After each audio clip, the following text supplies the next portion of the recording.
Hello everyone, welcome to Virakti Education.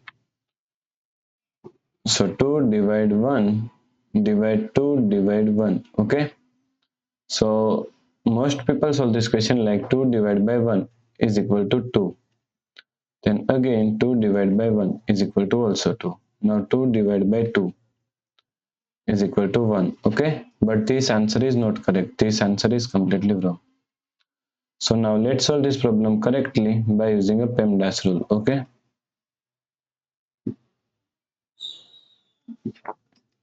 PEMDAS, P E M DAS. According to PEMDAS, first priority is parenthesis, second priority is exponents, third priority is multiplication and division. Here multiplication and division both have equal priority, so we have to solve it from left to right. Then fourth and last priority is addition and subtraction. Also addition and subtraction both have equal priority, so we have to solve it from left to right, okay? So here we have division, and here we have all one division, okay?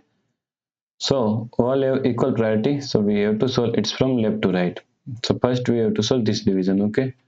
So is equal to 2 divided by 1 is equal to 2 divide 2 divide 1. Now 2 divided by 2 can be written as 2 upon 2 divide 1. So now according to KCF rule, K means keep this 2 by 2 as it is same. C means change this sign from division to multiplication, and F means flip this last one is equal to 1 upon 1. Okay. Now 2 multiply 2 is equal to 2. And 2 multiply 1 is equal to 2. Then 2 multiply 1 is equal to 2. 2 divided by 2 is equal to 1. Okay. So the correct answer is 1. Okay. So if you like this solution, please like, share and subscribe Virakti Education YouTube channel, and also do not forget to comment your answer. Thanks for watching this video.